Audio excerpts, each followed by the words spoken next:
You can feel it when something's off. A world leader starts moving way too fast. Suddenly, troops are on the move. Warships appear on the map. And right at that exact moment, an enemy steps into the light and says something. Something you're never supposed to say out loud. This isn't about diplomacy. No, this is about exposure. Donald Trump is in a corner. And you know who knows it? Vladimir Putin. What you're watching unfold right now isn't just politics. It's a raw, predictable pattern of power. And it's being turned into a weapon in real time. Now, think about that. Putin didn't whisper this in some secret meeting. He said it in public. It was calculated. It was designed to humiliate. And in that single moment, everything just unraveled. All those secret back-channel talks, the ones with Jared Kushner, developer Steve Witkoff, and the Russian envoy Kirill Dmitriev, they suddenly just exploded out into the open for everyone to see. As the entire world starts to panic, Donald Trump does something that nobody saw coming.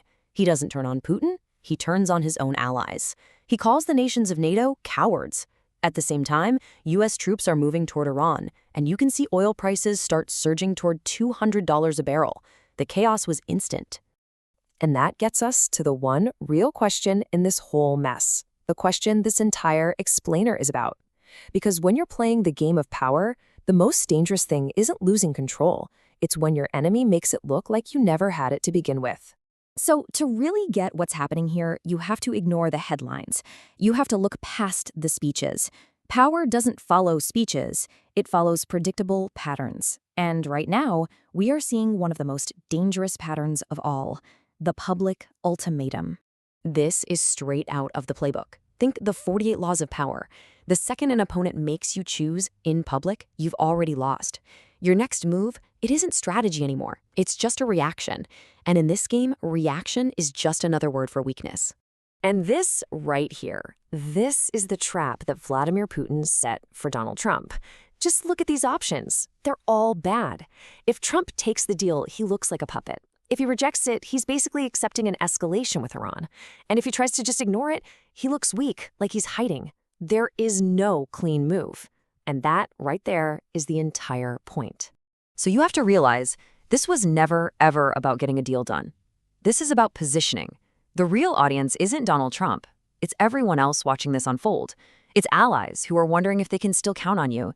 It's markets that hate instability. And it's your enemies who are just looking for a crack in the armor. And this is where the global perception of power starts to shift. Slowly at first, and then it happens all at once. Okay, so let's track how this pressure builds. Because when a leader is cornered like this, the official story, it starts to break. It fractures. And those little fractures, they're signals to anyone who knows what to look for. So instead of dealing with Putin's ultimatum head-on, Trump attacks NATO. Now, why would he do that?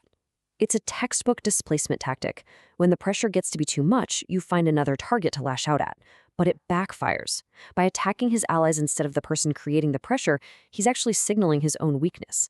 And everyone can see it. And this just shows you the cracking perfectly. Donald Trump's friend Steve Witkoff is on TV telling everyone to take Russia at their word. But at the exact same moment, Vladimir Putin is publicly admitting the opposite, that Russia is helping Iran. Look, in the world of high-stakes power, a contradiction like this is never an accident. It's a signal. It's a signal that the story is broken and trust is completely collapsing. Okay, so now we're entering the phase where the pressure is no longer some abstract idea. It becomes real, tangible. It's not just a political problem anymore. It's an economic crisis, a military crisis, and a diplomatic crisis, and they're all hitting at the exact same time. The entire system is now under stress. First, let's look at the political fallout. When you call NATO cowards, you're not building bridges, you're burning them. At the very moment Donald Trump needs allies the most, he starts a conflict with Benjamin Netanyahu, and you see European diplomats starting to absolutely panic. This is how alliances die. And then the economic pressure hits you at home. Oil is screaming towards $200 a barrel. Inflation is expected to spike over 5%. And then a request for $200 billion in war funding comes out. See, this isn't a war overseas anymore. Now it's a war in your wallet. It's hitting your gas prices, your grocery bills, your interest rates. And here's the crazy part.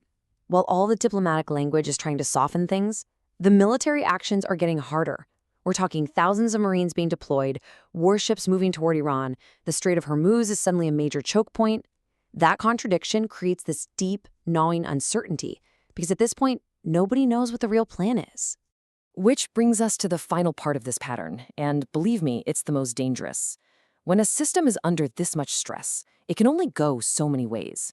The question isn't what's happening anymore. The question is, where is this all going? And you have to remember this one simple rule of power. Real control is quiet. It doesn't have to explain itself. All the frantic excuses, the contradictory messages, those aren't signs of a brilliant strategy. They're symptoms. They're the signs of control being lost, right in front of our eyes. From here, the future really only splits into 3 possible paths. The first is de-escalation, but that would take a level of discipline that, frankly, seems to be missing. The second is a controlled escalation, but that path always risks a catastrophic miscalculation. And then there's the third path, uncontrolled escalation. That's when one little event happens and history just turns all at once. So I'm telling you, look closely. Don't look at the news headlines, don't listen to the speeches. Look at the patterns, the contradictions, the pressure building from all sides, the alliances cracking. This isn't just random noise. It is a structure, and this kind of structure always ends in the exact same place, the point where control finally breaks. And so that leaves us with one last really chilling question. Power, once it's been exposed like this, it doesn't just vanish into thin air. It moves. It shifts, quietly, decisively, and almost always toward the one who planned all the pressure in the first place. So, when you think back to Vladimir Putin's opening move, who is actually in control of what happens next?